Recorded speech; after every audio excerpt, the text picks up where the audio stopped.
It's funny you said that because I was just downstairs unloading the dishwasher, and Sean Hannity, of course, is having a church lady level fucking panic attack because some place fucking 4,000 miles away from him is going to let people do shrooms. Yeah, Jesus Christ. Well, it's funny too because like you hear that trope of like, well, it's already a thing, so why not just not worry about it? But it is so true. There is a big culture for that in like Denver and Colorado in general. Sean Hannity records in New York City. Like, dude, there is somebody doing shrooms like 100 yards from you right now. Oh, it's probably that thing. It's like you're never more than 3 feet from a spider. Like in New York, someone's always on psychedelics within a block. Like it's fine. Yeah. Law of averages would say that. Well, and Sean Hannity, of course, like has spent the last fucking 8 years saying like, I hate New York. I hate everything about it. It taxed me too much. The second I'm allowed to leave, I'm out of here. As soon as my fucking contract's up, I'm out of here. And then like, 6 weeks later, it's like, Sean Hannity renews his contract for $52 million. Like, yeah, of course you did, you fucking shit. Yeah, because when you have millions of dollars, like New York City is an awesome place to live. Like it's a playground for rich people. Oh yeah, yeah. Like when you can afford that penthouse, you're fine. Yeah, like it's not a fucking problem. It's when you're living in someone's broom closet that you're like, it kind of sucks here. Yeah. Well, what he wants to do, and he's thrown old Scarborough under the bus. And Scarborough did this kind of like under the radar. I don't know if you guys paid attention, but like Scarborough moved down to Florida, and he does his show, Morning Joe, is that what it's called? Yeah. It's like insanely early here. But excuse me. Yeah, he like moved down to Florida, and he does it, and like, and it's funny because like I think his wife, Minka Brazil or whatever the fuck her name is, like they're in the same like space, but they film it in two different cameras, like they're not side by side. Which I can't imagine they haven't like just fucking broken down and like turned and said something to the other one like out of habit. Yeah, like what Sean Hannity wants to do is like he wants to do what Limbaugh does and like record out of his fucking garage or whatever. And yeah, and just I would say get fatter, but Limbaugh's lost weight. Hopefully he's dying. I don't know. How old is that piece of shit? He's in his 60s. Let's see. All right, you guys ready to start this shit? Oh, sure. Yeah, dude. All right. Yeah, for sure. All right, everybody. I am Justin Woods, 2-time Century Club champion, and this is the Woods Cast. That's right, motherfuckers. We're still doing these, and you're still going to have to listen to them. With me, as per the usual, is my younger brother. He's not very small. Shay, no, not small. Shay, what's going on, Shay? Hey, man. Denver decriminalized mushrooms. I got this new 30-30 here. My buddy gave me a rifle, so I'm saying things are coming up, Shay.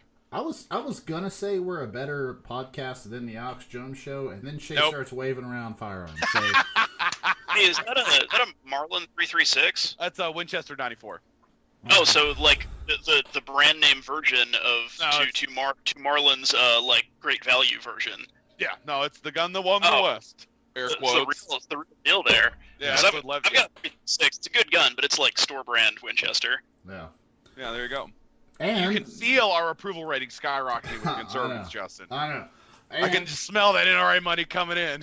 And as you get and since our listeners are a deductive bunch, you've heard a third voice on here. So of course, our buddy Adam Strider's going to join us here to weigh in on some Game of Thrones shit. He just wants to vent. I know he does. How you doing, Adam? I'm solid, Justin. How you doing? I'm on my 5th beer, so I'm doing good. Okay, what are we going to talk about today, gentlemen? So today we're going to, of course, talk about the weekly numbers. We're going to do some fun stuff. Got a shitload of fun stuff because we haven't done a podcast in like 2.5 weeks, Shay. So we got a lot of stuff to catch up on. We were planning on doing one in Florida with our dad, but then we drank a lot instead. Yeah, so. I honestly, like Shay and I spent like a week ago, last week, or a week and a half ago, something like that. With our dad in Florida, and we're gonna do a podcast with him. But then we just kept getting like real drunk at about 7 or 8 p.m. and like sitting down and doing a podcast. Like actually doing the podcast would have been fine. I didn't have the motivation to organize it. No, absolutely not. That was unnecessary at the time. All right, so we can do some fun stuff. Separate from the fun stuff is Game of Thrones. Everybody's losing their absolute goddamn shit. We have some fun stuff to talk about. I guess fun stuff with a little asterisk to talk about. North Korea is pulling some nonsense. Of course, Donald Trump's going to fucking settle that. We have to talk about, Alex Jones getting the massive banhammer and none other than our own Shay Butter here being interviewed by Infowars. Woo! Or That some was- affiliate. I don't know what it was. No, those are fucking Infowars. That was fun. And then, last but not least, we have time to talk about the fact that Alabama is a fucking cesspool of women's rights. That's going to be awesome. All right, so the weekly numbers. Number of beer. I'm on my 5th beer. Trump administration has been going 845 days now. Those two things are definitely related. Shay, you'll be happy to know it's been 337 days since Donald Trump took all of the nuclear weapons away from North Korea. And we are 4 days until the end of Game of Thrones forever. And everybody's going to lose their shit. For the best at this point. Yeah, well, I think it's so funny how much people think that show owes them fucking anything, but whatever. We'll get there. Approval polls. Donald Trump has held absolutely fucking steady, except for, I think, one outlying poll a week ago, since the Mueller report said he pretty much obstructed justice 10 times, and the fact that his administration is so goddamn dumb they couldn't even pull off a criminal conspiracy. So, yeah, Gallup at 46%. 40 chess. Yeah.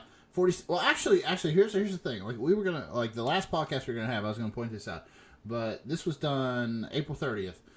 Gallup's doing every 2 or 3 weeks. You're getting real lazy because the numbers don't change much. But Donald Trump hit a new record in Gallup. He had never broken 45 since his presidency, and he's at 46 now. So, parade time. Well, excuse me, 538. He's been right at fucking 42% approval, and Clear Politics has him at 44.3. That's the one I think is the absolute shittiest one, because if you're gonna pick a place to get a good fucking approval poll from Donald Trump, Real Clear Politics is an aggregate, just like 538 is for the most part. But if you click anywhere to the left or right of the polls on Real Clear Politics, it's an op-ed that says Donald Trump is a God King. So the fact the fact that they even will report that is hilarious. But they are the people who, the second Rasmussen puts him at 56%, they're the ones that blast that shit out left and right. So, I mean, since, what was it, March 23rd, 25th, whenever the Mueller report dropped, these numbers have not fucking moved. So, whatever. Way to go, Donald Trump. Fun stuff. King of the Monsters. That's the next thing. Listen, guys, this is a big deal for me. I recently found, and I have them sitting right here, and Justin, I can send you a stack of them, but I have a huge stack of Godzilla trading cards I found from when I was a kid from the 90s. I even have a little holographic thing from the movie, the one from 98, the Taco Bell, look at the eye. Look how scary that is. Oh, Godzilla's eye's coming for you. Point is, I'm really excited about this, and I'm unemployed, and I just spent $130 to buy 6 IMAX tickets to make sure my whole group of friends could go. And I guarantee you that they're not going to get paid back for all of them, but it doesn't matter because I am so pumped, and all the early reactions are basically the same, what you want to hear, which is it's 2 hours and 20 minutes of ridiculous, nonstop giant monster action, and apparently the scale of it is not quite. It's just so big. They do a really good job of just really wrecking a whole lot of big cities. So I am pumped. All right, I'm sorry, I got excited. Well, we had one last and final trailer, and in the trailer they mentioned there's 17 kaijus. And yes. You're just holy shit. What I did a quick back of the envelope calculation, and the Earth's pretty fucking big. Godzilla is big, but he's not that big. So yeah, there's plenty of room for him to roam around, but it's gonna get silly, as they say. Well, what's real exciting about that is the fact that at least one of those is King Kong, because in 2020 they're doing a King Kong Godzilla movie. That's the MonsterVerse and all that jazz. But Toho apparently they showed King of the Monsters to Toho, which is the original people that hold the rights, the Japanese company that makes those movies. And Toho went, "Yo, that's really good. Let's extend the rights." So I'm hoping that we're going to get some of the more silly, crazy monsters from the Japanese movies that they didn't have the rights to up until now, but now they do. So it's just going to get real dumb, and I can't wait. Well, I've always been a huge fan of the Mecha Godzilla ones because those just get real silly. if you could give me a Mecha Godzilla movie with modern Western effects, that's right there. Like, I'll stop looking for work and I'll just die happy. Yeah. What was I gonna say? Adam, you been following this one at all? You care anything about Godzilla? This is the first I've heard of Godzilla in probably since the last time I was on this podcast. That sounds about right. I try to bring it back around a lot. Yeah. Come on, dude. It's not good. It's not healthy. Well, the only thing I'll tell you when I've had enough. Yeah, I'll tell you. The one thing that I will say like about the whole Godzilla thing, and when it comes out, we can do like fucking a little emergency pod, and Shay and I can come home, like we go see it the same day, and come home and get all fucking hammered. We'll already be hammered. But like I was just impressed with how they like crafted all of them. And I have a question for Shay before we move on about the whole Godzilla King Kong thing. We'll get there, but there's a couple scenes in the trailer where like you got like Rodan flying right at King Ghidorah, and they just slam into each other in midair, and it just looks amazing, and it looks like proportional. It's not just like CGI bouncing off each other. They look like they have a weight. They got weight, yeah. One of the things a lot of people talk about when you do these big kaiju show or movie shows, whatever you want to talk about, is it's hard to make them look like they have the weight they would have to have. I remember reading an article in Polygon that like for the second Pacific Rim was good about that. It all looked like it had weight. Yeah, it's all about the animators, man. It's all animators. That's exactly what I was going with. That is that there's an article in Polygon that the second Pacific Rim, one of the criticisms was that a couple of the Jaegers were too fast. Where in the first Pacific Rim, it really looked like it took a long time to swing those big heavy arms around, and like that's the thing, and where I think they nailed it in this Godzilla trailer, and of course we haven't seen the movie yet, was where you got like the final scene where you got Godzilla on the left and King Ghidorah on the right, and Godzilla like screams, kind of lowers his head a little bit, and then starts charging. That like getting the momentum because it's like slow, then it picks up. Remember in the first Godzilla, everybody was like, "Oh, he's just a big slug," because he was just plodding around, swatting it, but he never had to like. Watching him build up momentum and actually become like be agile looked really impressive, and I'm all about it.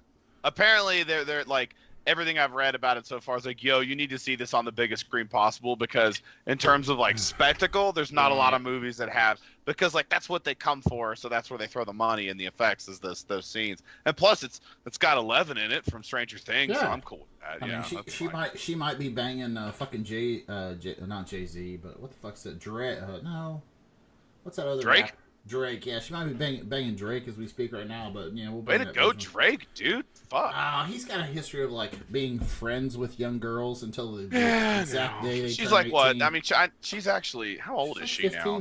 She's like 15. No, yeah. She's not that. The actress? Yeah. No, she's older than that. No, she's not. Nope. I'll give you 16. Let's find out.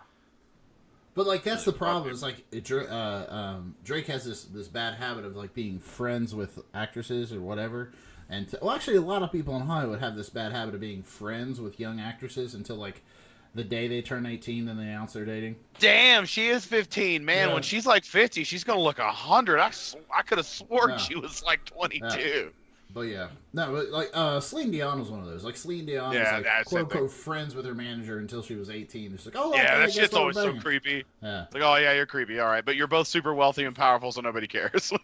Right. All right. So, question. So we got Godzilla versus King Kong coming next year, 2020. Yes, I believe it's 2020. Yeah. Shay, explain to me how how King Kong doesn't just get fucking wrecked. Like how does this even work? I mean, it's one of those things where. Like the King Kong in the movies King Kong Skull Island takes place in the 70s. So the King Kong you see in that is basically a baby, and the idea being that he'll grow to be the same proportional size as Godzilla. Oh, okay, given that, but you got Godzilla who has the King Kong in this MonsterVerse is way different than the other ones. In the Japanese Godzilla movies, it was real fucking silly. Oh, and it's totally silly. Yeah. Yeah, and then they just kind of throw King Kong in there and make him as strong as Godzilla. And it doesn't make sense, but it's pretty fun. I imagine it's one of those things of like, if you're going to look at it logistically, like Godzilla has strength, and King Kong's going to be faster because he's a big ass monkey. Like he's smarter, maybe. I want to see a scene like in the 60. I think it was 62 was the Godzilla vs King Kong was the Toho movie, and there's a scene where King Kong rips a tree out by the roots and just shoves it down Godzilla's throat. And like there's this, it's Google it after we're done, like just Godzilla versus King Kong tree, and it's the first thing that'll come up, and it's the funniest fucking thing you've ever seen because it's just this prop tree, this dude in a monkey suit just trying to shove it down. It's hysterical. Yeah, it's so good, and if that's in there, I'll just be all about it. But yeah, I don't know. I think that's one of those things that's just going to be so silly, it just won't. There's no way it won't be entertaining. Yeah, Adam, you were saying something? Oh, I was going to say, unless it does make sense, and actually the movie is just 8 minutes long, and King Kong runs in, and Godzilla steps on him, and then there's a narrator that just pops up on the screen and says, "What did you guys expect? Go home. Thanks for your $13." No, okay, Shay's right. Like, Shay and I had this conversation probably the last time we were on the podcast when we were talking about fucking Godzilla, and that in Kong Skull Island, like, the proportions are way off. Like, Kong's only like 500 feet tall or some bullshit.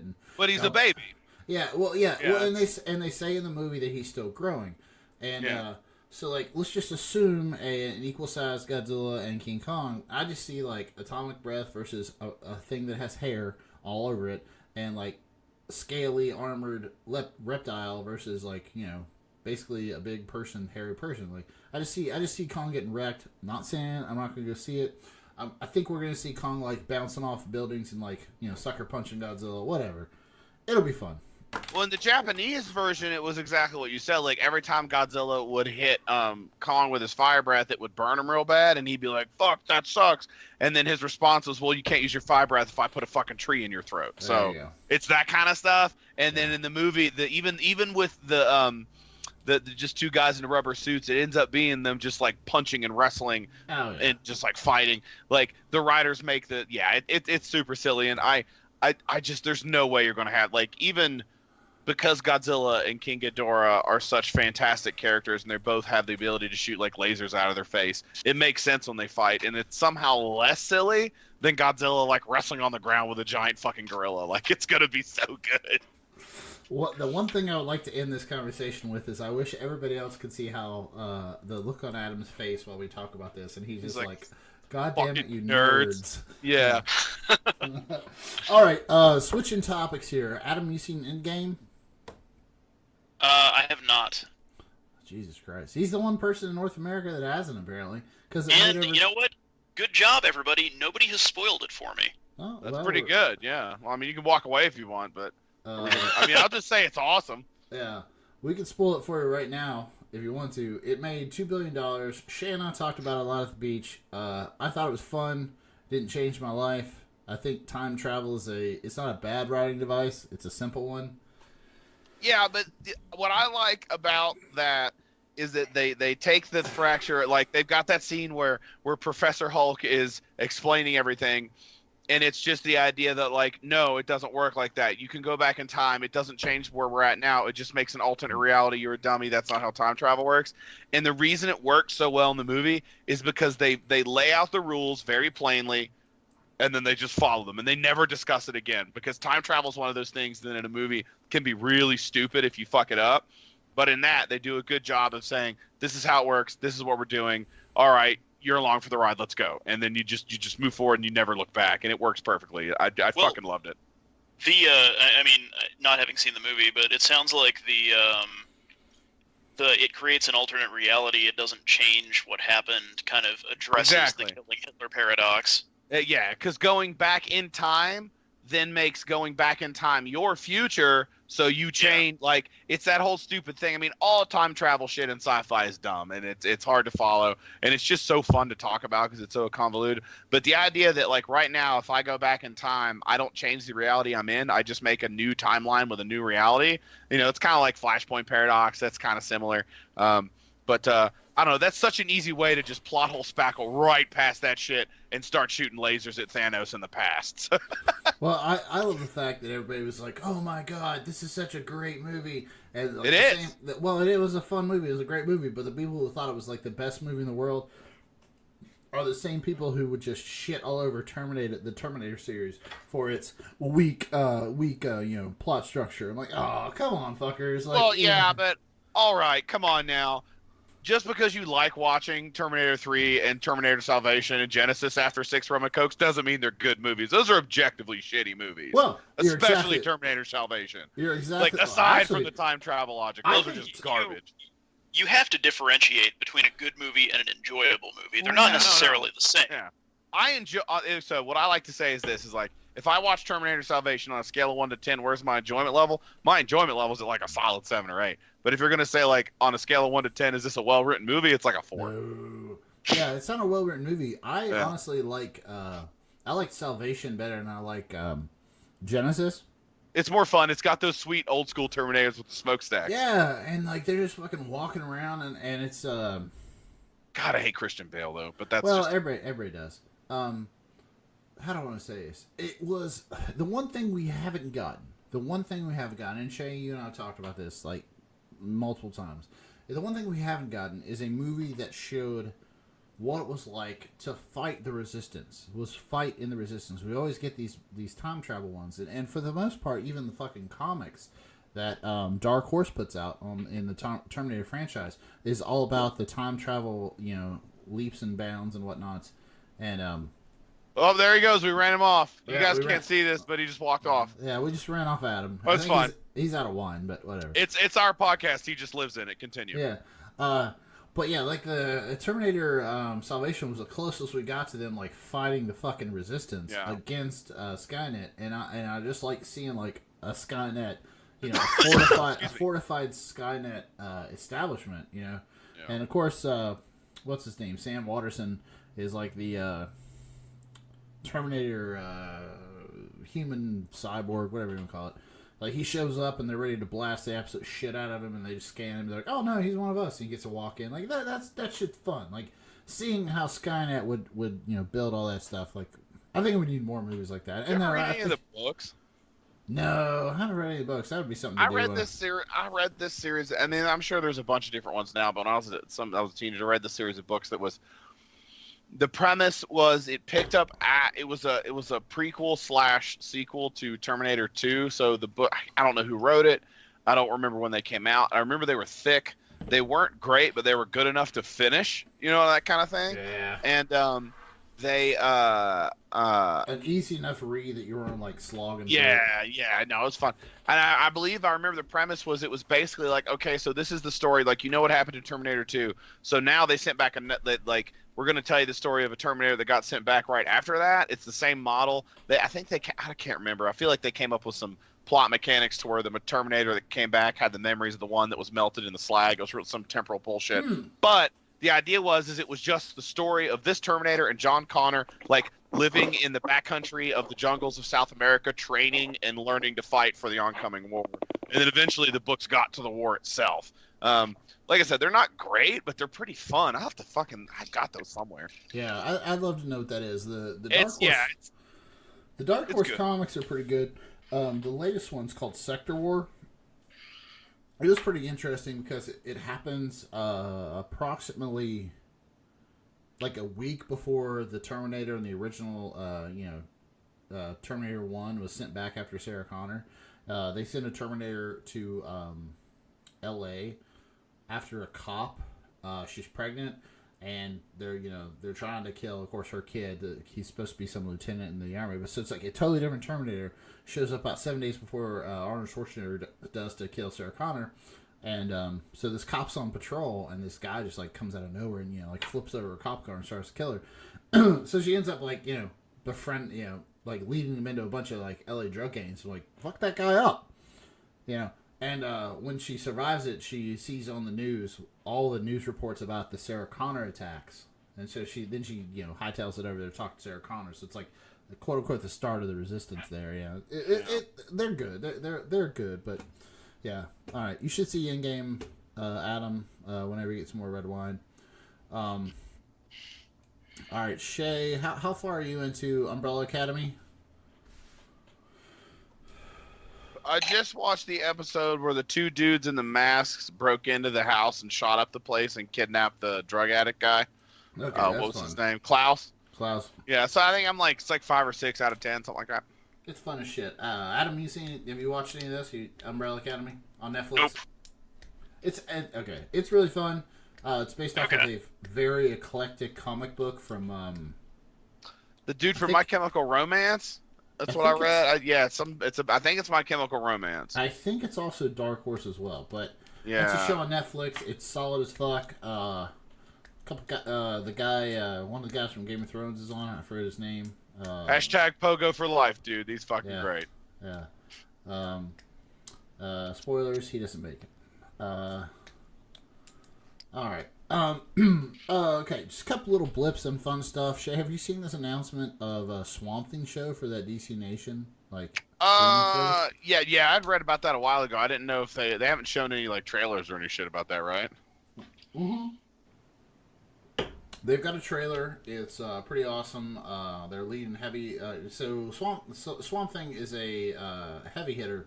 For those of you that are about in your mid-30s right now, you might remember the old 1980s Swamp Thing movie that was absolutely bonkers with the pig guy and the weird, like, vortex swamp tunnels. And it was bonkers. There was a cartoon.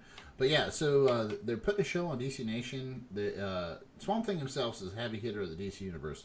He's connected to the Green, which is basically the life force of the planet. Mm-hmm. Fun factoid: Spawn. Yeah, they basically also, like he became an elemental at one point, right? Exactly, it was more. It wasn't so much like because I'm not super familiar with it. I've done the thing where it's like this character's interesting, so I read the wiki history and all that shit. Right. But my understanding was originally chemical bath, all that stupid shit, mutant. But they kind of redid it. Was it Frank Miller that made him more of like an elemental? Right. Like. Yeah, and he's a hard ass apparently in those versions. Yeah. So when Frank Miller redid him, he's apparently an elemental. He's an agent of quote unquote the Green, the life force of the planet, and he's one of the DC's heavy hitters. It's who like the Justice League comes to. Hello. What's up here, buddy? What's happening on there? Swamp Thing is one of the heavy hitters that like the Justice League fucking comes to when they need help. Like he's a big bad guy. Fun factoid: Spawn is also given the power of the Green as well. What? Yeah. So that is fun. The one thing I wanted to bring up is that the trailer, if you watch it, they're leaning really hard into horror aspect. Like Swamp Thing's gonna be like this weird thing that's off to the side, just mangling the fuck out of people. So that's happening. I'm all for it. It can't be worse than that movie or the show. So the movies or the show, they were rough. Shay, have you heard that we're getting gonna get a Matrix 4 from the director of John Wick? I mean, I'll take. John Wick 1, and 2 look, or 1 and 2 are awesome. 3 looks amazing. I don't really give a shit about the Matrix anymore. So sure. I thought that was kind of funny. All right, let's get we can talk about It Chapter 2 a little bit later. Maybe we have some time. We want to play that trailer. Let's go to our next topic: Game of Thrones, Season 8, Episode 5, The Bells. Everybody's buttholes so puckered. Well, I mean, like, what the hell? Objectively. The writing in season 7 and season 8 takes a dive, and there's a lot of character development that gets ignored. But it's still super fun to watch because the Hound went out like a boss. I enjoyed that. But and I understand why people are pissed off because I also think it's not as good as it should be. But still fun to watch, and I like watching dragons blow shit up. So Adam I'm has also some not strong invested. feelings. My butthole is puckered as fuck. Well, it's just not good. Is it? Like, It's not. No.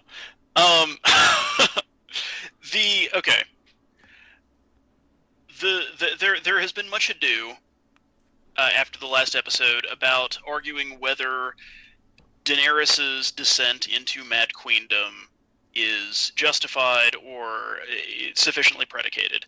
And I don't know why this is an argument, because they talk about her declining mental state, but they never show it. she doesn't really have a dramatic character change until bells start ringing, and then suddenly she's burning I everything in this season basically is like, I understand what you're getting at, but you took the worst way to get there. And part of that is just because it's truncated into shorter, less episodes. I understand some of them are longer, but I mean, if it makes any sense, it's the same dudes wrote season 7 and 8 wrote. We're on the writing staff for that real shitty Wolverine movie, the Origins movie that came out a number of years ago. Well, that explains certain things. It does. No, it's still exciting. It's just not as well written as it used to be, which is like, depending on what gets your rocks off. Like, I don't really give a shit about the character development. I like seeing dragons blow shit up, but you are right. There's a lot of like, give me at least an episode where people question what she's about to do before she just kills everyone. Or, I mean, my complaints are not limited to Daenerys. Yeah. My biggest issue is that much ado was made throughout the show, much more so in the books, and I'll cop to the fact that I'm much more of a book reader as Game of Thrones is concerned than a show watcher. But much ado is made about all of these prophecies, and then, like, right about at the point in the show where the books cut off, they're just, like, dropped, never to be talked about again. And there's no resolution to them. There's no prophecies being fulfilled. There's no explanation for why they're not fulfilled. They just, like, disappeared into thin air. And that's just really, really bad writing. Well, it's because they said, like, you get one more season, that's it. I mean, that's what happened. Like, if you go back and watch, like, because I understand it's harder because people expect it to be as good as it started because it was based off books. But once you get past the books, you kind of got to wing it. And then I'm sure some people would have liked to do more seasons, but you get one more, and that's it. And if anyone's watched Friends, you know how that goes, because that got canceled and then restarted, and they said you've got one season to wrap up 2 seasons of story, and it made sense, I guess. I mean, if only we had that much warning for the ending of Firefly, but yeah, there is no justice in the universe when Jersey Shore got 8 seasons. Hey, Adam, move your mic up or down. I am trying. I don't know what. No, just up or down. We can hear you fine. Like, yeah, we can hear you fine. Okay. I thought you meant you couldn't. Is that a little bit down, a little bit closer? You were just like breathing right into it. Oh, okay. Yeah, there you go. Okay. Anyway, so that took the wind out of my rant a little bit. Sorry. Keep ranting. And I have a gripe, and I don't know if it's bad writing or if it's just me disagreeing with their writing choice, but just the way they shoved Jaime's character arc like down the garbage disposal in one episode just chafed me. It puckered my butthole in a way that I did not enjoy. Well, my only problem with that is that there is, I get the character arc, like, I don't know, like, everybody should have a grand character, a grand villain should have a grand ending, but no, I think the season, this episode just kind of celebrates the banality of fucking, like, daily life and daily evil. Like, the fact that Cersei and Jaime just got fucking squashed, like, just because they're like really, really evil, shitty people doesn't mean they get this epic ending. Just squash them. Just fucking squash them.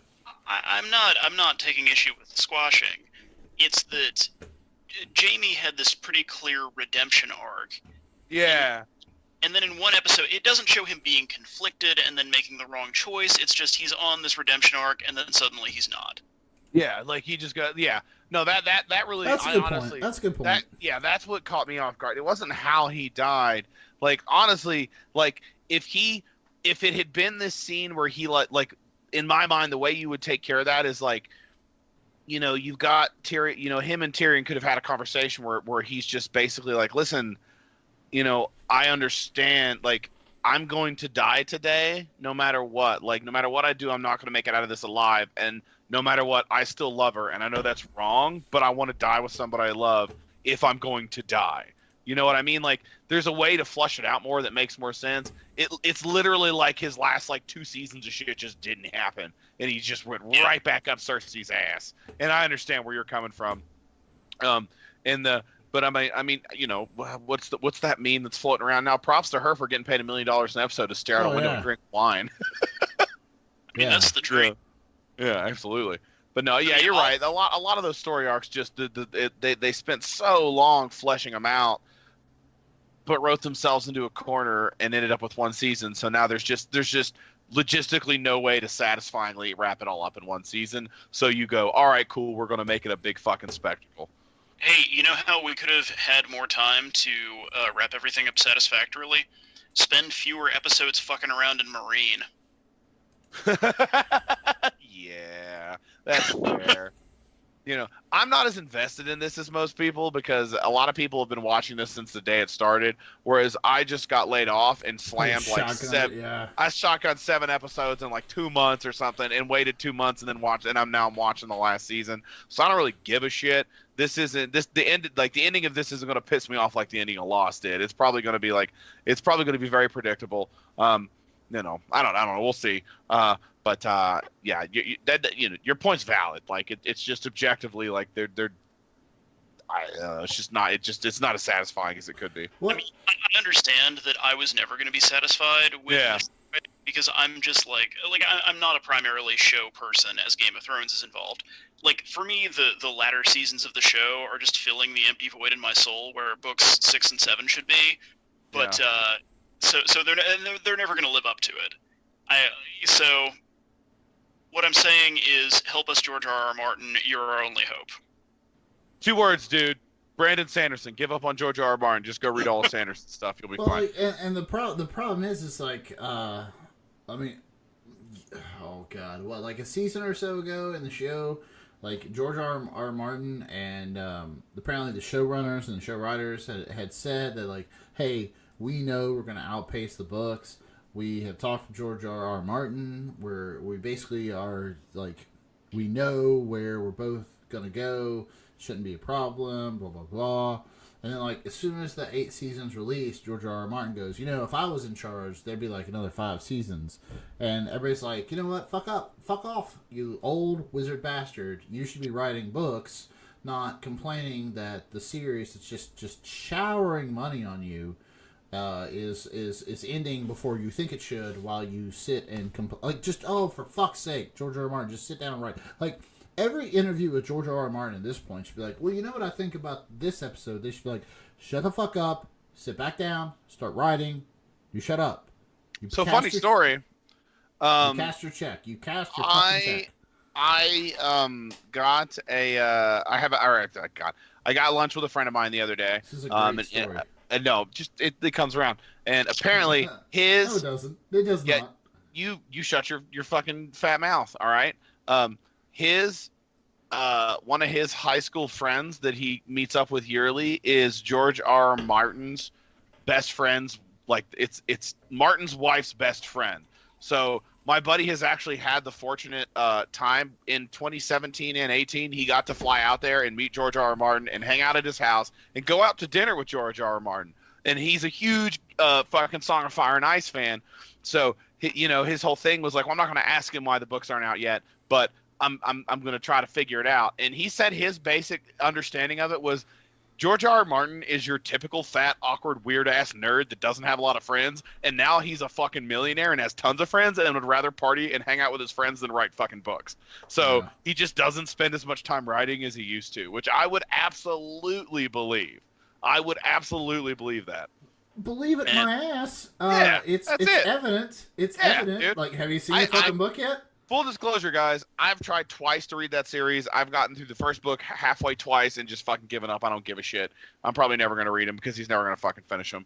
I like my fantasy novels to have a lot more people shooting fireballs and shit at each other, and that's just not what that series is. And that's a me thing, and I get it. So, given the information... Dragonlance, baby. Given the information that you just gave us, I'm a little more optimistic because maybe now that the show's over, George's money has is more dependent on him writing now. Well, here's the other thing, and I mean this isn't like insider info, but he doesn't like the show, and he's not a fan. Like he's taking his checks from. He's kind of like fucking not Frank Miller. Who's the guy that did Watchmen? Shit, I can't remember. It's one of the two more famous, but he's very famous for vocally hating the products based off of his comics, and then not having a problem taking a check from it. So I'm wondering if maybe Stephen once King also, it's every he's the same way. Yeah, Stephen King. Exactly. And that's a lot of authors. I would not be shocked if once the show has ended and the hype has died down a little bit, assuming he doesn't die from some stupid, accident or heart disease or some shit, then he slams out the last of his books because now it's not the cool thing anymore, and the show hasn't been on the air for like a year or so. I mean, I hope so, because he needs to. Go ahead, Dan. I mean, I hope so. He needs to get on his shit because as the. Do we know how many books it's supposed to be total? Has he said that? I think 7. 7. And there's how many out? 5. 5. So he needs to write 2 books. All right, yeah, fucking just write 2 books. I would imagine he's pretty close to 6, if not, started working on 7. But as the greatest fictional Republican president, Glenn Allen Walken, once said, and he was the greatest fictional Republican president because he was president for a couple of weeks. He once said, I am, if you have not looked at me, I am one prime rib dinner away from cardiac arrest. So George better get on his shit. Yeah, let's do it. I mean, this reminds me of when Justin was worried if Stephen King was going to finish the Dark Tower series because he got hit by that car, and he's like, I swear to God, if StephenKing dies, I'll track down every dog his family's ever had, and I'll kick him. Yeah, because I'm waiting for Stephen King to finish the Dark Tower series, and he gets fucking sandwiched against a fucking mini mart by some lady in a. And then it worked, and then he wrote it into the books, and it got real weird. Yeah, he was all because he was all hooked on OxyContin. Oh yeah, it was weird. What was I gonna say? Well, George R.R. Martin writing the books. I hope he if you look at a picture of him, he is a big, round, wizard-looking motherfucker. And Shay and Adam are correct. He could be a rack of ribs away from just checking out on us. And if he does that, I'll just stop reading him, because for those of you who have tried, oh my God, I know some people just dry hump the series, but the Wheel of Time series, I have tried so hard to get through it. And Too much. I've tried. Yeah, I've never been able to grab it. I mean, I haven't tried to read that series since I was much younger. So who knows? It's like 13 books. Each book is about 1,100 pages. It is daunting, not because I'm illiterate, but because every book is the exact fucking same. You've got the wielder of the new magic, the savior of the universe, the savior of the world. He kills the big bad guy, but then you find out, oh, that wasn't the big bad guy. There's it was like the second to last big bad guy. And then the next book is the exact same fucking thing, and it's just so goddamn monotonous. Apparently Showtime has bought the rights for it. If you really are hammered drunk, and Shay, you're on a bunch of mind drugs. Brain drugs. Brain drugs. Sorry. There was a time in the late 90s when apparently the Wheel of Time series was optioned for a show, and whatever production company had it was getting ready to lose it. And it's the kind of thing remember back in the 80s when somebody made a Fantastic Four movie just to keep the rights, and they never released it. Same thing, but you can find it on YouTube. So if you just Google Wheel of Time, Sears Pod or whatever, it's just it's the first 70 pages of the first book where the savior of humanity is walking around a castle that he just obliterated because he got too drunk with power from all the fucking slut magic he had. I mean, it's just it's absolutely retarded, but you watch that and it is goddamn cringeworthy. And it is so goddamn cringeworthy, and but they're Showtime is gonna redo it, and I thought okay, if Showtime wants to do a Wheel of Time series, I'll watch the shit out of it. But there's no way I'm reading all 13 or 15 of these books that all end the exact same way. The only thing I know about Wheel of Time, and I only know this because my friend told me, is that one chapter in one of the books is as long as Harry Potter and the Sorcerer's Stone. I believe that. Yeah, I mean, that's I mean, and then let's not forget. Like, I always love it when people use Harry Potter as their fucking reference for what a thick book is. Like, those are young adult books. The print is huge. They're thick, but you can read them quickly. Let's remember that. But yeah, they're thick books. They're pretty heavy books. And the chapter. Yeah, I mean, but if I'd still like that's fine. And you know, it's still like I mean, you can tear through even the thickest Harry Potter book in an afternoon if you have a decent enough reading level. It's not. Yeah. One of the things one of my buddies told me, he was like, yeah, so I can't remember what number book. Let's just say it's the 12th book. Or no, I say 10th book. They're like, all right, so the 9th book is awesome because apparently in the 9th book, all these forces that they've been dry humping for the last 12 books or 9 books, like all clash in this one battlefield. I'm like, oh, that sounds pretty cool. Like it's just. It's like, the 5 armies versus, like you throw in some Ghostbusters, throw in some Harry Potter, like, just mash all this shit together. And it's just this huge, huge fucking amazing thing. And then I've had 3 different people tell me this separately. Then the next words out of their mouth are, just skip the 10th book. Yeah, I've heard that too, yeah. Yeah, I'm like, why? And they're like, well, because... while the 9th book is so awesome and it's everything you wanted out of the entire series, the 10th book is what everybody's wife is doing while they're fighting. Like, yep. There's an entire book of just like what the fucking people that are back home in the village are doing. I'm like, are you shitting me? Yeah. And I only made like books 5 or 6, and it's like that was mind-numbing enough for me. Yeah, I've tried to read the first book, and then the series that I'm all about right now, the Stormlight Chronicles, is Brandon Sanderson, which is the dude that took over for what's his name when he died on the Wheel of Time and he finished the Wheel of Time series. Robert Jordan, yeah, he filled in for Robert Jordan, and his shit is fucking great. Like well, I'm gonna read these. The 3 books are out. It's supposed to be 10 books total, and then he's got all these other series I can read in the meantime. So I'm just gonna get balls deep into that.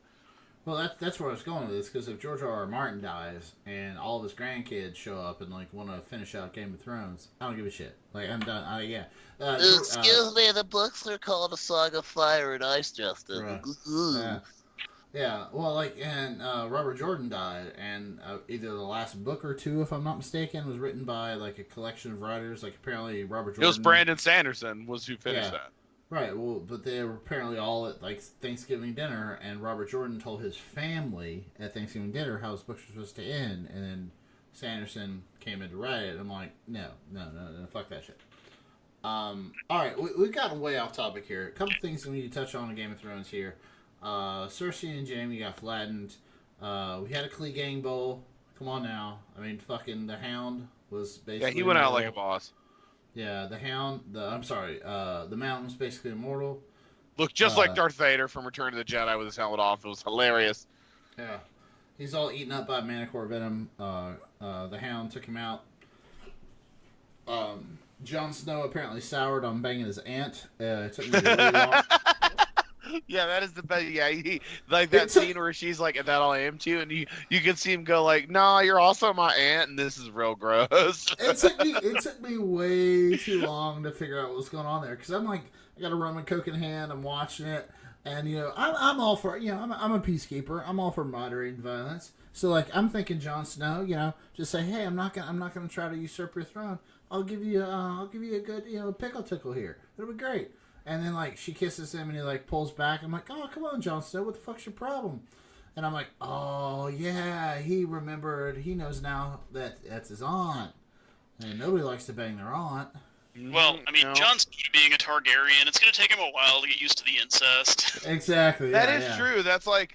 And, I mean, realistically, it's not like he's banging his sister. So it's less incesty than the other Targaryens. Like, he really needs to just get on board. When you look at the family trees, it actually would be less incestuous for Jon to marry Sansa than Dany, because Sansa's just his first cousin. Right. Yeah, and especially, like, I mean, it's gotta fuck with your head to learn that you've already banged your aunt. Yeah. And then she wants to bang you again. She's like, I mean, we've already been banging. Like, we're in love. Let's do this. And he's like, I don't know if I'm an ant banger. I don't know. I mean, but here's the other thing. I can see the logic of, like, well, he can't unbang her. So, you might as well steer into the skid, Jon. Jon Snow, you know nothing but how to bang your ants. Just steer into the skid, bro. I think we just can't...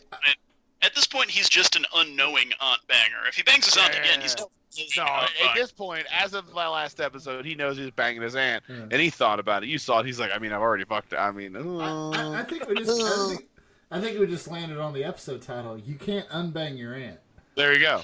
Well, tell me I'm wrong. Once you have banged your aunt, you can't. Now, here's the thing, though, guys. If you bang your aunt, you can go back in time. But if you decide not to bang your aunt, you don't unbang your aunt in the present. You just split it off into an alternate reality where you didn't bang your aunt. Where you didn't bang your aunt. Yeah, you cannot unbang your aunt. All right, so I knew we were gonna fall. I knew we were gonna fall into deep dark hole here in Game of Thrones territory. Yeah, shit. But I'd like to point out that everybody was like butthurt that apparently the Iron Fleet didn't just kill Drogon the way they killed Rhaegon. But I think it's like that was pretty simple. Like they just blindsided Rhaegon because like they flew around the corner and just like blasted him with the little scorpion bullets. Whereas Drogon knew they were there and, like, flew around. Like, that's the first thing I thought. Like, everybody's like, oh my god, they're gonna kill all the dragons. It's like, well, actually, the dragons are a lot, like, fucking more agile than those, like, dipshits on wooden, terraces, like, trying to wheel around this huge fucking crossbow. So, like, everybody butthurt about that. I just want a little consistency, man. Like, either the dragons are invincible or they go down like paper airplanes. I mean, you need to pick one. Yeah, well, I mean, like, dude, and then they're not invincible because, like, what was it, like, third or fourth season? Like, they, like, put a bunch of spears in Drogon, and, Yeah, he's like, what else? Yeah, well, sorry, they were little spears thrown by, slaves or whatnot, and they stuck in him, and Dany pulled him out, and he bled, and, even in, what was it, episode, was it Winterfell where they fought everybody in the dark and nobody saw anything? The Night Kings, zombie Viserion, like clawed the absolute like you saw like Rhaegon and zombie Viserion go at it and like they were getting the shit clawed out of them. Like they're not immortal. Well, there's also like there's the episode where in I think season 6 maybe. 7, I think it's 6, where Dany attacks Jaime's army on its way back from Highgarden, and Drogon just like slaps arrows out of the air. Like homeboy is like not bothered by being shot at, and I get those are arrows and not giant ballista bolts, but like right. I don't understand why Euron's little like mini Iron Fleet with his ballistas on the deck can just like shoot dragons down like clay pigeons, but then an entire city of ballistas can't hit a dragon or even wing him. Right? Yeah. I mean, it's a plot device. Like when they took down Rhaegon, like just blasted Rhaegon, and they hit him like again. They blindsided him. He's flying right beside Drogon. They hit him right through the center of body mass, and then while he's like trying not to like die, they hit him in the face, and he just dies. And then Daenerys and Rogan, like they fly to the Iron Fleet, and they dodge a bunch of these bolts. And right then, I thought like, all right, just swing around, like just do a 180 on them, because you're not going to be able to turn around faster than you can get back. Then Rogan can get back and start setting them on fire. Like that was my first thought when I saw that. And then she just flies off because, I mean, she saw one of her quote-unquote kids die. So, like, I get that. But also understand, like, whatever direction they're pointing, it might take them a full 40 seconds to turn 180 degrees. Because they're just big fucking ballistas. So I have to assume that Drogon, they could just come in from a different angle and be like, yeah, all right, you're all fucked. The fact that they couldn't hit shit in episode 5 is a problem. Like, they were just like... flying everything, but that was a plot device. I did appreciate the meme of the scorpions in episode 5 that were with the stormtroopers photoshopped in operating the ballistas. Oh yeah, that's solid. That's solid because that's how that worked. So like we all know, the internet lost it. Everybody's not happy because they think they should have been guaranteed a better end for all of their favorite characters. to a point where right now there's a petition to rewrite the entire season 8 with new writers, and it's nearing 30,000 signatures. And but I mean, like, that's like, who gives a shit? Like, it's super easy. Like, petitions on the internet don't mean anything. There's a petition for everything. Exactly, and since Shay interrupted me, my point was, who the fuck's gonna pay for that? Like, did you all kick in $5? You know, is everybody gonna kick in $100 and pay for it? No, you're not. You're just gonna No. Yeah, you're going to ineffectually bitch on the internet, which is what it's there for. This is why we have a podcast. Exactly. That's what we're here for. Porn and ineffectual bitching. Yep, porn and ineffectual bitching. All right, so everybody thinks that season 8 is not up to their snuff. Nobody, I don't give a shit. You know, you guys can, I guess petition the president for that shit. But moving on, Shay, we have been. Actually, let's skip this. Where are we at? What time are we talking here? Might be the only way Trump gets reelected. Well. We got time to talk. We've got some time to talk about North Korea here. So North Korea is testing new weapons. Shay, it's been like I said, what is it, 337 days since Donald Trump solved this problem. Not so much. Not so much. Shay and I each have. I feel safer. Well, you should because you're high. Yeah. But Shay and I both have a challenge coin from the summit, and we both rub it before we go to bed. It's just like it's our precious. So just in the last, since May 1st, so Kim Jong-un tested a tactical guided weapon. Those are military words for a missile. On May 4th, okay, we said this wasn't going to happen again. Now there was some wishy-washy shit about whether or not it was a ballistic test or just a missile test, because in the agreement Trump and Kim Jong-un signed, they were to have no ballistic missile tests. Yeah. Since before and a little bit after that, Kim Jong-un has bitched that Mike Pompeo is, I guess, too alpha for him. He can't handle it. Has wanted him out of all negotiations. So that was May 4th. They tested a missile. On May 9th, they literally tested a ballistic missile. This was the red line the Trump administration has. Who reported this? NBC News and a bunch of other outlets have reported that the last couple of tests of North Korea's missiles had Russia's fingerprints all over it, meaning that the intelligence community can watch a missile travel out into the sea, change direction, and just by the ballistics of the missile, they can tell that the technology was most likely a Russian build. That sounds. So I'm fucking shocked. Yeah, shocked. So I tell you, shocked.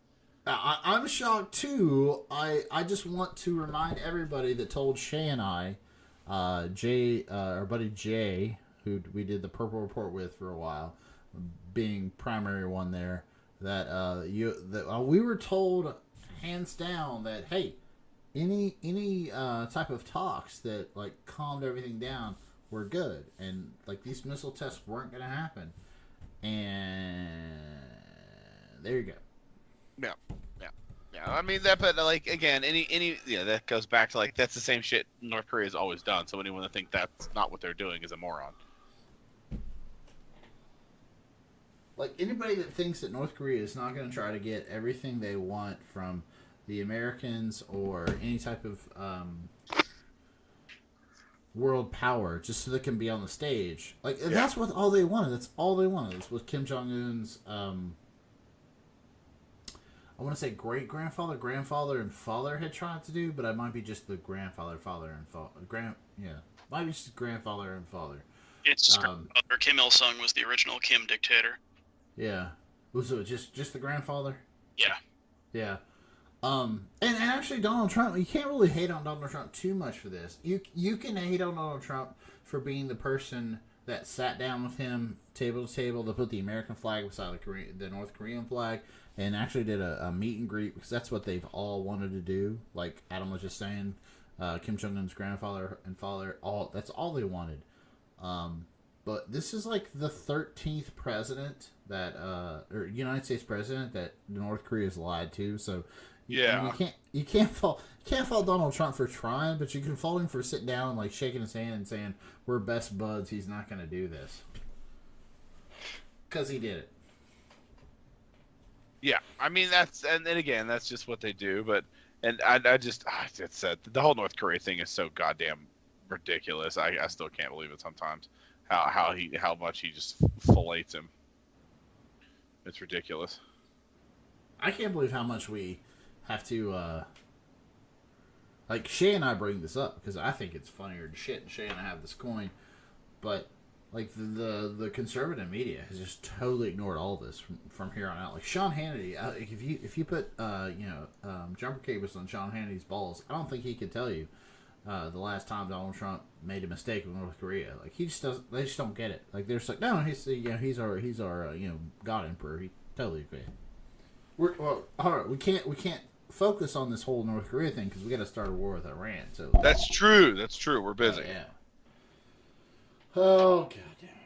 Donald Trump is probably the first president that I can identify right now, and correct me if you disagree, that his foreign policy is entirely a byproduct of his domestic policy.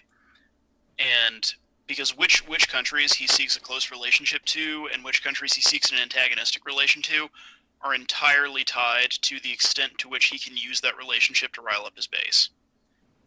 And his base, I wouldn't disagree with that at all. Yeah. His base, the Fox News devotional, they get an erection whenever they hear anything negative about Venezuela or Iran, and they get an erection whenever they hear anything positive about Israel. And that's who Trump has been beating the, smoking the peace pipe and beating the war drum with, respectively, because he wants to play well on Fox News. That is his defining motivation in everything he does, including foreign policy. I would even go farther and say that he likes to beat that war drum and smoke that peace pipe because not only does it play well on Fox News, but the people that are watching Fox News don't understand the intricacies of those different relationships. Like people like, you hear people on Fox News like anybody who doesn't support Israel is, just a communist and a racist. I'm like, well, no, Israel has done some really fucking fucked up shit. Yeah. Like, there are reports of them shooting just kids with, sniper rifles. They're just snipering kids at the border. Like, I'm not saying that the Palestine and Israel conflict isn't fucking complicated as shit, but like, you can't be 1,000% for Israel and just ignore the atrocities they've done. And like you said, like with beating the war drum for Venezuela and Iran, for an example, like of course anybody who listens to Fox News and goes to one of those Trump fucking rallies is gonna be like, brown people, yeah, fuck them, let's invade that, just like that. They shouldn't have that land anyway. Well, and they've, I think, pulled one over on the media in a way that has not gotten sufficient attention, to the extent that the Netanyahu government and the Trump government have been able to conflate support for a specific brand of right-wing Israeli politics with support for Israel. Oh, yeah. Because I think that if you were to take a poll of Congress, you would get near universal support for the basic idea that Israel should be allowed to be a state, to be a Jewish state in the Middle East, and should be able to conduct basic defense exercises. They should be able to defend themselves. They should be able to have borders. They should be able to exist as a society and have the same sense of security that every country is entitled to. But having support for Israel does not need to be conflated with support for the Netanyahu government, and I think the Netanyahu government has done a good job of conflating those two things with the American right. Oh yeah, I think the idea that supporting Israel is supporting Netanyahu has become this kind of this conglomerate that the American public isn't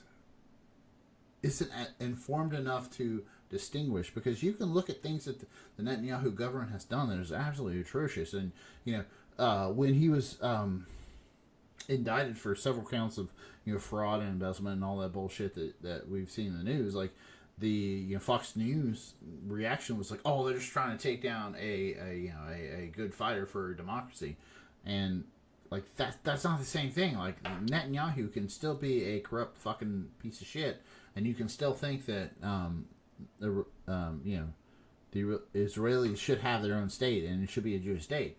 It doesn't mean that they have to fucking genocide the Palestinians either. Like these things are not this is not a zero-sum game.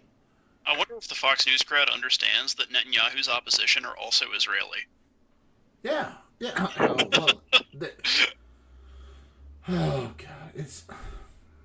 Well, I don't think the Fox News crowd understands that the Gaza Strip and the Palestinian is a basically Israeli controlled area of that whole of the world. Like they control like what is it 3 of the 4 sides. You cannot get in and out of Palestine without the Israeli say so. Like it's a war zone. It's an occupied territory. Like there are so many things that are so fucked up about that situation that are just glossed over on Fox News that it is a problem.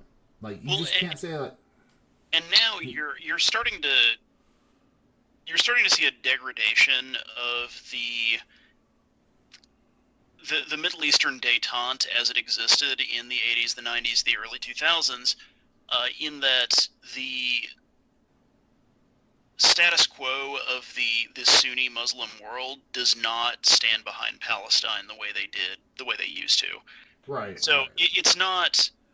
You're actually starting to see kind of an alignment between Saudi Arabia and Israel, and part of that alignment is that Saudi Arabia has kind of dropped their support for a Palestinian state. They don't care, and so you're with the loss of the Sunni Arab world's support for Palestinian statehood, they've kind of, outside of the UN, which has always been pretty protective of Palestinian interests, kind of lost their international support. So their position has become a lot more precarious than it used to be. Yeah, and that's I guess the way I want to phrase that. That's also a side effect of the fact that with the upsurge of Donald Trump republicanism, where that is a not educated republicanism, that's a not like fuck the facts, I'm just going to say some broad terms to get the crowd riled up. The Sunni the Sunni Shiite Muslims, like the people that go to the Trump rallies, don't see a difference between that. There's not a cultural difference. There's not factions there. It's just they see those as large blocks of just the same ubiquitous people, and there's no delineation there. There's no need to think about it further. So when Netanyahu says these are bad people, they just go, yeah, okay. Because Donald Trump has sided with Netanyahu no matter what he says, and it's just, I don't know, it's a lot of echoing very simplistic ideas about the Middle East that expired several years ago, like maybe 5 years ago, and they're just not up to snuff with what's really going on. So we have not to derail this point of discussion any more than it already has, but Donald Trump's kind of love affair with the dictators club of the world kind of took an I think especially concerning turn this week when he had Viktor Orban, the Hungarian president transitioning into dictator, nice. guest at the White House this week, and the most concerning thing I think about this is that, I mean, don't get me wrong, American presidents have had diplomatic summits with dictators since we have had American presidents. Right. Typically, in the modern era, when American presidents have diplomatic summits with dictators, it serves one of two purposes. It's either because we have no choice but to play nice with this dictator because they serve an important American interest abroad, or two, in order to because this dictator has made some important step toward democratization or liberalization of his society, and we want to encourage them or chastise them for their past misdeeds. You see an example of the former with the Bush and Obama administration's relationships with the Saudis. I think the Trump administration's relationship with the Saudis is a little different, or the Obama administration. The Trumps are just dry humping them. Yeah. Or the Obama administration's interactions with the Iranian government. They made an important step towards liberalization, but also we wanted to take them to task about their failure to fully liberalize. Right. And we signed a nuclear agreement with them that made sure that they wouldn't have a nuclear weapon for the next 10 years, and we were going to check on it every 6 months, and, you know. But where does Hungary fall on that spectrum? What U.S. interest abroad is Hungary an important player in?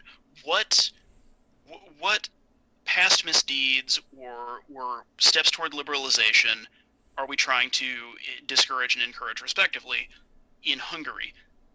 And the answer is none of the above. Nope. Hungary is just a country that is out there and has a concerning government right now. But Trump likes Viktor Orban, a guy who has gotten up and publicly said that we like the color of the people in Hungary and we want to keep it that way.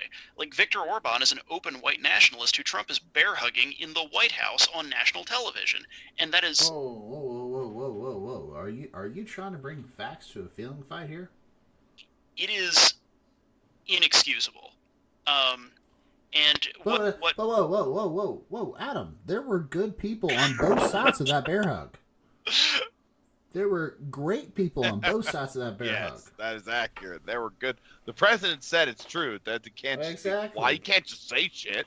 And you know the cherry on this shit sundae, is that the U.S. ambassador to Hungary, who was interviewed by, I forget which news station, and I should be better informed about that, but who is a longtime acquaintance of Donald Trump, because, and I'm sure that's just a coincidence and has nothing to do with nepotism, but it's a guy that has known Donald Trump for decades. And in this interview, the U.S. ambassador to Hungary said, Donald Trump wishes he had going on what Orban has going on. And that's just the latest example of saying the quiet part out loud. I don't doubt that for a second. Where the U.S. ambassador to Hungary, a longtime acquaintance of Donald Trump, is saying Trump wishes that he was over top of this society where Orban has taken complete control of the judiciary, has taken complete control of the media. Dissenting media is heavily curtailed in Hungary at this moment. Immigration is heavily curtailed in Hungary. It's a really concerning situation, and Donald Trump is jealous of it. Yeah. Well, remember back in the 2000s when George W. Bush joked that, you know, it'd be a lot easier to get legislation passed in West Virginia. Of course, in West Virginia, but slip of my tongue. United States, if the United States was a dictatorship, just as long as he was the dictator. And he laughed. And he giggled. And the rest of the media kind of laughed and giggled too. Because we, understood that, not only would we not allow that to a certain extent, the media wouldn't allow that to a certain extent, but his own family would not have allowed that to the exact extent. Like, I don't think George Herbert Walker Bush would ever have allowed George W. Bush to become a fucking dictator. He would have marched in there what's his mother's name? Barbara. Barbara Bush, thank you. Barbara Bush would have gone in there and fucking yanked off his little nutters. Well, and nobody thought that George W. Bush seriously aspired to dictatorship. I mean, no.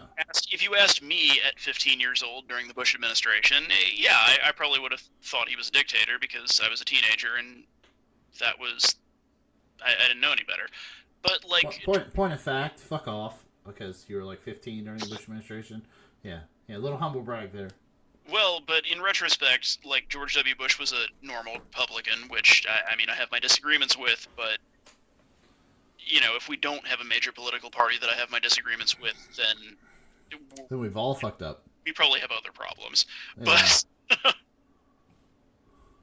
yeah. No, I get it. Like, there's there are so many things about the Trump administration that says the quiet things out loud. I mean, the fact that fucking Stephen Miller's walking around telling everybody that, yeah, we were going to round up all the illegals and just kick indoors and, you know, fuck the Fourth Amendment. We're just going to kick indoors and round up people we were pretty sure were illegal. And, you know, that didn't happen because Christian Nielsen, am I getting that right? Christian Nielsen? She was the Secretary of Homeland Security. Yeah, she recently stepped down. She shot that down. I mean, the fact that shit's even floating around for the Hill to report is amazing. It's just amazing. Yeah. I'm concerned by the extent to which some of the things that we are most concerned about only didn't happen because people refused to follow the president's orders. Yeah. Actually, No, go ahead, Adam. That's the case with Kirsten Nielsen refusing to follow orders from the president with regard to some even more inhumane immigration practices than we've seen actually happening in real life. With regard to Don McGahn, like exactly smiling and nothing, saying "Okay, boss," and doing nothing when Trump ordered him to fire Bob Mueller. Right. It's just a lot of, and it also brings up the fact that Trump just does not have the attention span or state of mind to have a coherent agenda, because if my boss told me to fire somebody and like 2 days later I had not fired them, he would be in my office asking me why I hadn't fired that person. Oh yeah. Yeah, that's one of the things, like, we're kind of touching on several topics here, and I'm fine with that. Like, you were bringing up the fact that nobody's following Donald Trump's orders. That's the main reason in the Mueller report that Donald Trump and his administration was not, or there was no recommendation to prosecute for a criminal conspiracy, because... Well, that's one of the reasons. The other reason is that it is the standing position of the Justice Department that a sitting president cannot be charged with a crime. Right. Cannot be indicted. Well, I think that's correct. The only the remedy for a president committing a crime is impeachment, right? Which is a political solution, and we have come to a place in our government where you have immunity by congressional majority. Right. So, I mean, that we can, you know, we can talk about that for hours, but the point that nobody is following Donald Trump's directives is a hilariously problematic part of our government, because like Adam said, one of the reasons Donald Trump wasn't, you know, Robert Mueller didn't recommend Donald Trump for an absolute, you know, slam dunk obstruction of justice, even though giving 10 reasons he, you know, may have obstructed justice. Robert Mueller meant to put that to the Congress before Robert Barr, you know, tried to catch that and dunk it. It was like shit, like Adam just said. Like, he told, McGahn to go get rid of, the Robert Mueller, and he just said, no, I'm not going to do that. Like, you can't do that, and then prepared his resignation letter. On the flip side of that coin, with the criminal conspiracy, they either, you know, the Trump administration, you know, and read the Mueller report, either walked up to the line of a criminal conspiracy or were too fucking dumb to pull it off. My favorite example is that Michael Cohen was trying to get a hold of a Russian official, kind of a middle management kind of guy. I forget the name off the top of my head. I can Google it and put it. You know, you can, if you're listening to this, you want to know, email me at woodscast1776@gmail.com. But fucking Cohen was trying to get a hold of a weightlifter, like a power lifter of the same name. Like, he did not know that he was fucking, you know, WhatsApping some kind of Russian power lifter. And they're just, you know, just fucking incompetent. And that kind of shit trickles down. Like you said, Adam, like, if my boss told me to do something on Tuesday and he came by on Wednesday and I hadn't even started it, he would notice. And that's the same reason the whole, you know, we talked about Iran and Israel and all this earlier. It's the same reason the Iran nuclear deal didn't appeal to Donald Trump at all, because to keep that up and to make sure, like, everybody said that Barack Obama had just given Iran a nuclear weapon. But if you read the report, it's like the report went from now until 10 years from now, and every 6 months we were going to check on them and make sure they did not have a nuclear weapon. That meant that the Trump administration, from the time he took office until the time he was either elected, had eaten one too many fucking Big Macs, or was impeached would have to keep up with his agreement every 6 months, and that's not what the Trump administration does. That's due diligence that the Trump administration just doesn't fucking handle. Like, they're like, oh, we got to check on this every fucking 6 months. Oh, god damn it! It's like it's just what's gonna happen.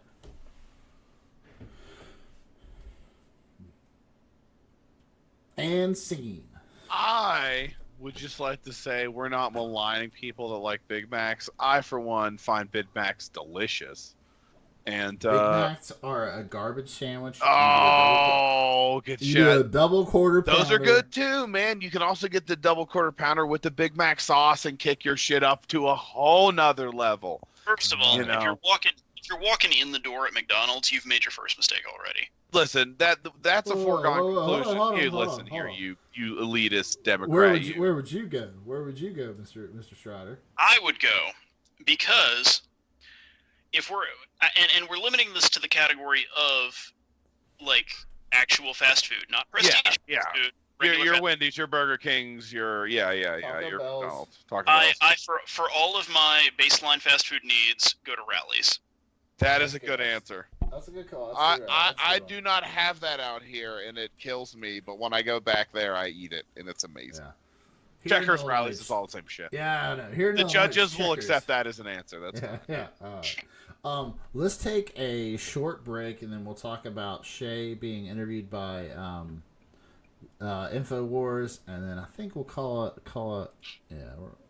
We got about an hour and 10 minutes into this. We need to talk about Infowars real quick, and we'll come back. All right, we are back. Everybody's had a pee break. Everybody's got some red wine or some. Shay's got some pasta. I don't know why I went there, but I thought we were recording this entire fucking time. Are you telling me I'm worried about eating on the air and we weren't even recording? I could have been eating pasta. Adam, did I not say we weren't recording? I don't listen. You did, but I figured that had an expiration date at some point in the past 20 minutes. Yeah, that's cool. Now I will tell. Listen, guys.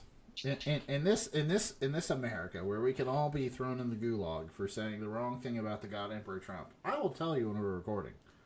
Okay.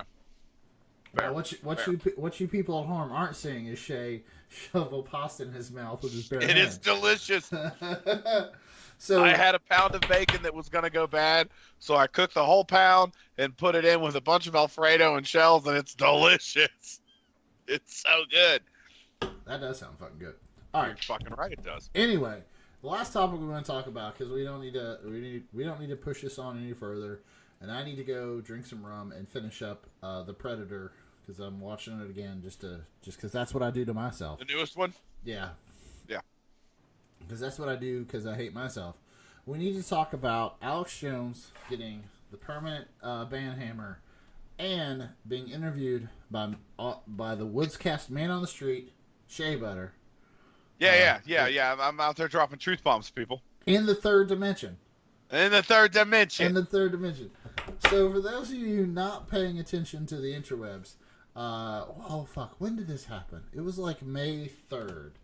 Yeah, some shit like that. It was May 3rd that old Alex Jones got kicked off Instagram, and along with him, several other people. So you got Jones, Alex Jones, Laura Loomer, Milo Monopolis, some dickhole named Tommy Robinson in the UK who's just super racist. Paul Joseph Watson, another dude from the UK who's pretty fucking racist. And just to round out this, so they couldn't say they were racist. Facebook couldn't say they were racist. They kicked off Louis Farrakhan. All of these people are pretty anti-Semitic and racist, so they just banned them offhand. Most of these people have been kicked off Facebook for a while, but people had complained that they had a presence on Instagram, which is what Jones, Loomer, and Milo, a bunch of them did. So instead of having like Infowars on Instagram, these people would use their own personal accounts on Instagram to share the stories and videos of Infowars and all their bullshittery and the woo fuckery. So that ban hammer went down. When that happened, Shay and I were in Florida, actually Clearwater, visiting our dad. And while we were sitting at a bar on the beach having a beer with our dad, two fuck whistles walked up with a bullhorn covered in Infowars sticker and a Trump flag, and my brother jaunted over there to talk to them. And Shay, would you like to recount what happened there? Oh, I mean, what happened was they did that classic thing where they ask you a question, put the mic in front of your face for 30 seconds, and then take it away so you don't have a chance to answer. But I got to say my piece. But what was funny about it to me was their whole shtick was they were out there doing hug a Trump supporter, and the guy's whole shtick was, hey man, like our country's divided, would you hug a Trump supporter? Which I absolutely would. But then I saw his Infowars shirt, and I told him I'll hug a Trump supporter, but I will not hug an Alex Jones supporter. Alex Jones is full of shit, and he can go fuck himself. And at that point, they wanted to talk to me about how he had been pulled off all these various social media things, and all it was a rehash of the same argument that we always have, which is like, oh, it's infringing on his free speech. No, it's not really, because like the government isn't saying he can't say this shit. It's fucking Twitter and Facebook saying you can't use the platform because you signed an agreement and you violated it, so you're fucking off. And especially because of the fact that Alex Jones has millions of dollars and has this platform on Infowars.com where he can say whatever the hell he wants, and millions of people see it. His free speech has not been impeded. That was their whole shtick. That was what they were trying to get people to say, is that like the government was shutting down Alex Jones. Right. I've got to bring my... I was pretty drunk by that point too, but that's fine. We were not sober. No.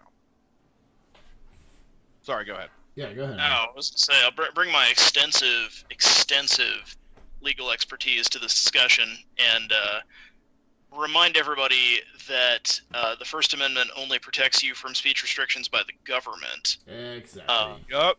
And if you were not, if you like turned off, just in case you turned off the news, like a year ago, Mark Zuckerberg actually did not run for president, so he is not the government. Exactly. No. And I think it's great that especially Tucker Carlson, if you saw Tucker Carlson's just A+ rant on this topic, the folks in that sphere of the media have been going on about how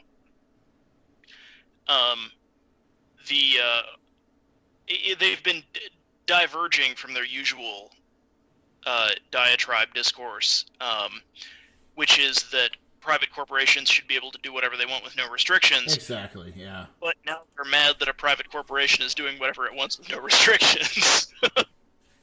Exactly. And like the funny thing is like I saw him coming, and Shay pointed him out, and I said, I know those two guys. I'm almost positive one of them is like the MAGA Patriot.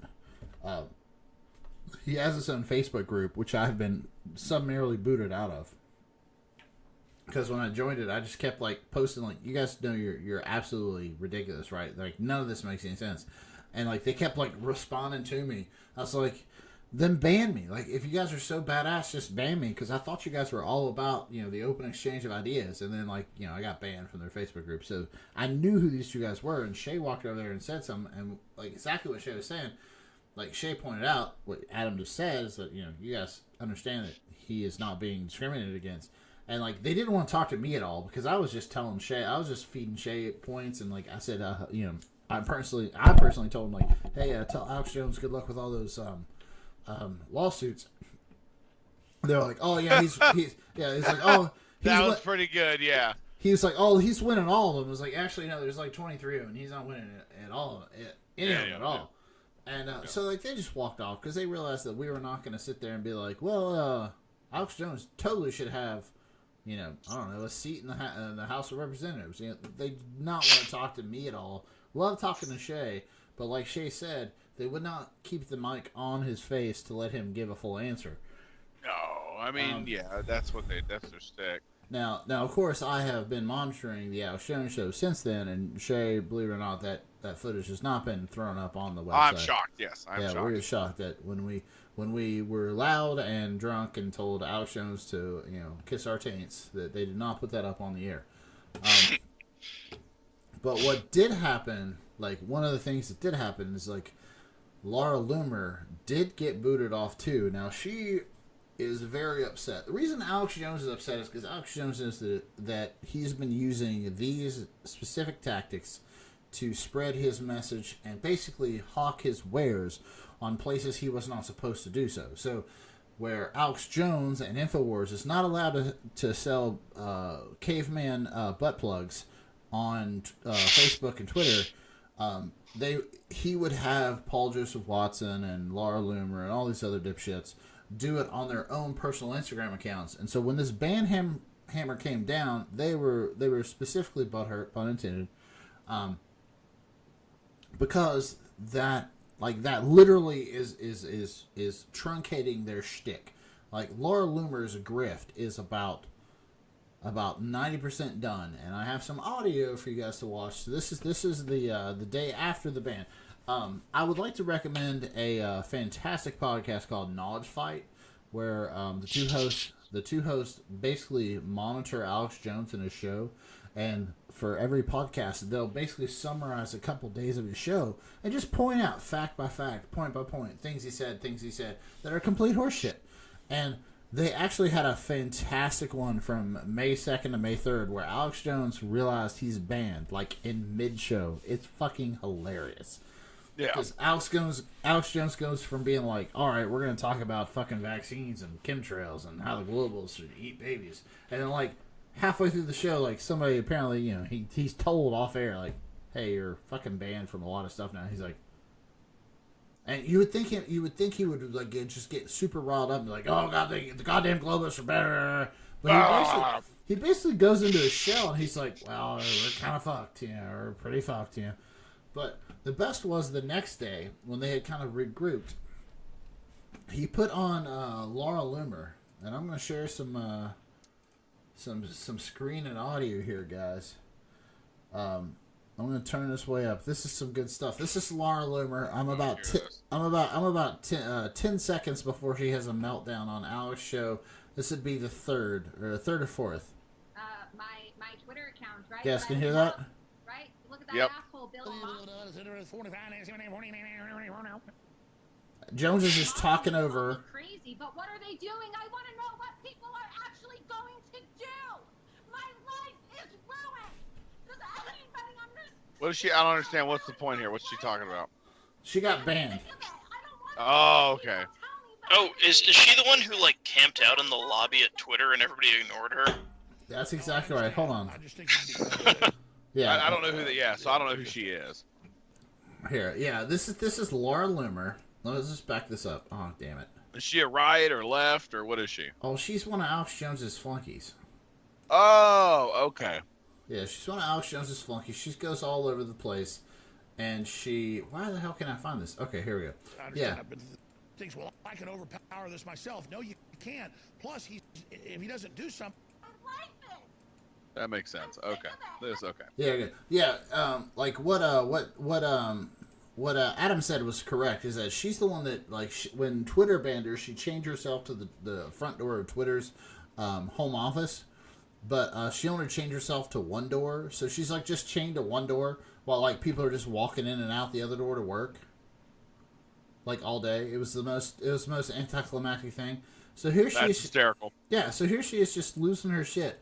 Because she knows that from here on out, she has no income. Because now she... Listen to people tell me that I'm a conspiracy theorist. They don't know what it's like. No, I understand. Yeah, Alex Jones just talks right over. And, you know, it just, I understand. Freeloomer.com. He doesn't give a shit. Wars, these are hard. But I know can't your hear any frustration audio always. from You this wouldn't video, feel but- bad if more men were There it stepping goes. up. You know, Drudge Report promotes what you're doing. Others do. The There president it goes. actually did tweet about you, and I don't know if you knew this about you and Watson being banned.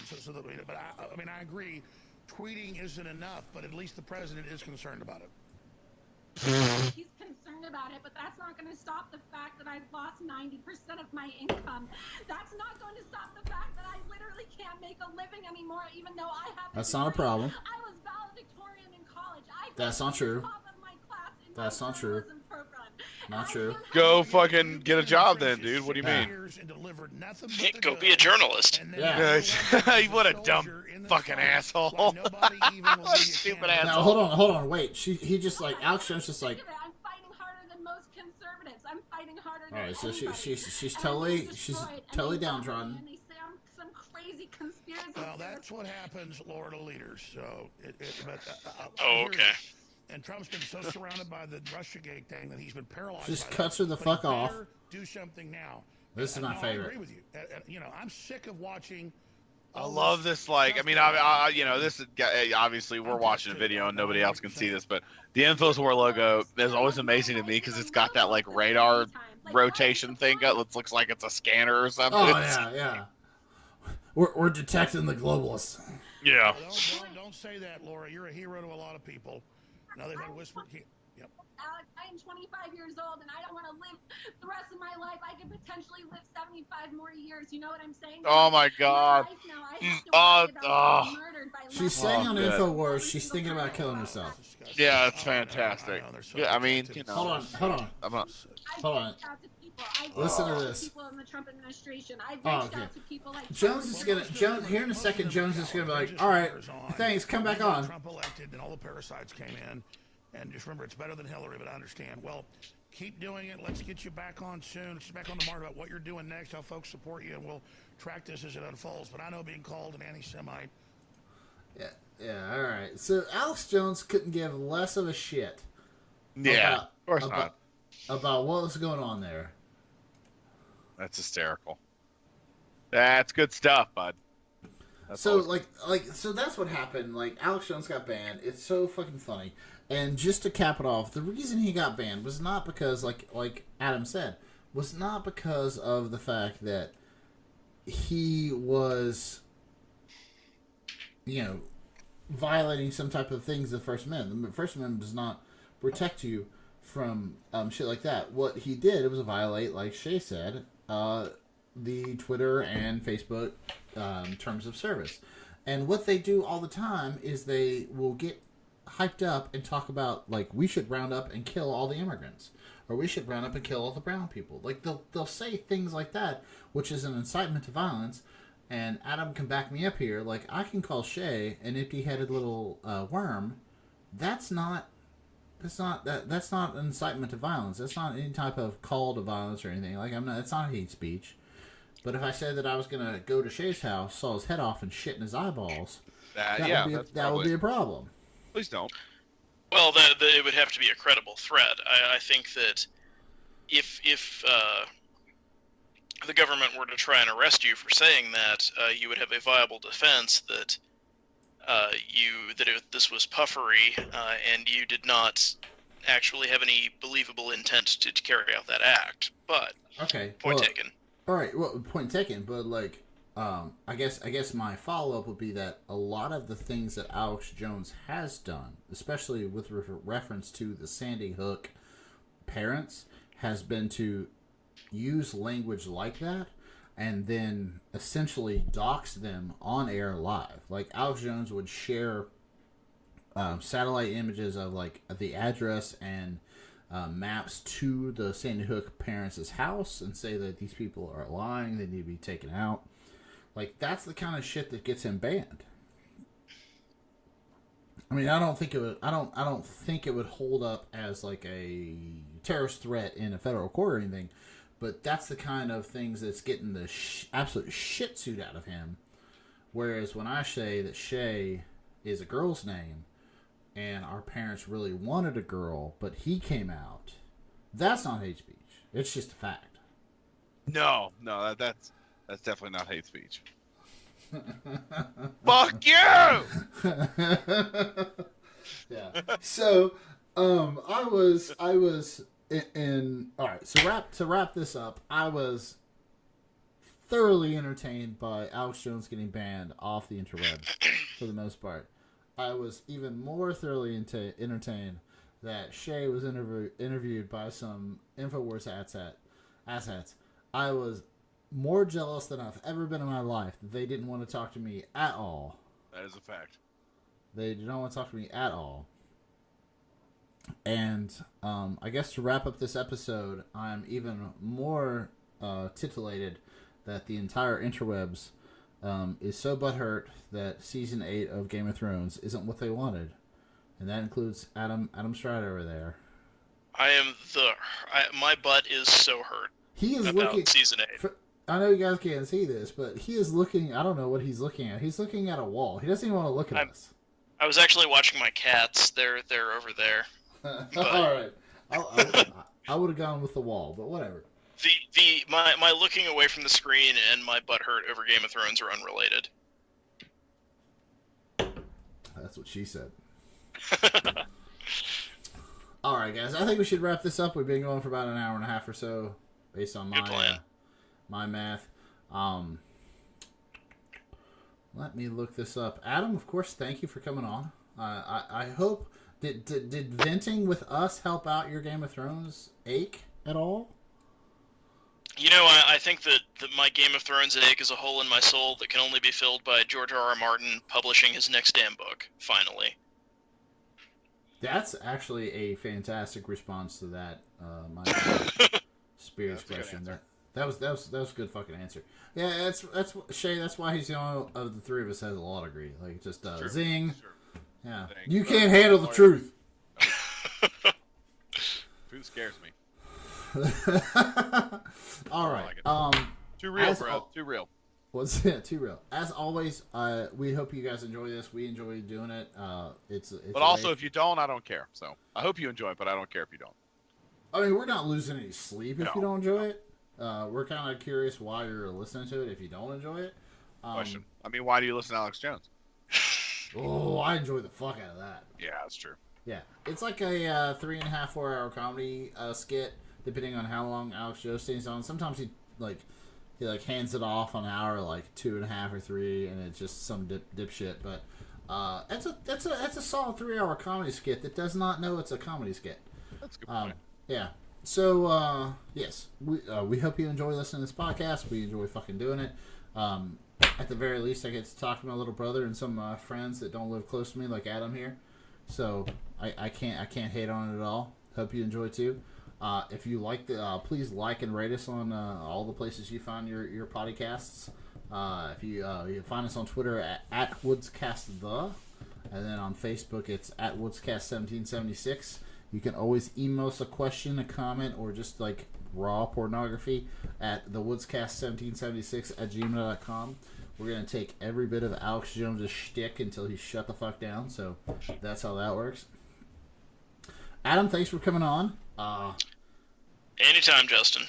We will, I guess what we're going to have to do is we're going to have you on in about a week or so. I'm out of town next weekend, so it won't be I won't be back to Tuesday, so maybe late next week we could have you on and just have you just shit the bed about the final episode of Game of Thrones.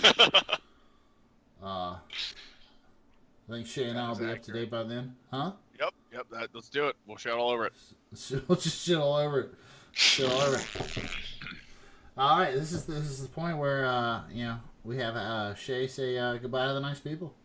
Toodles.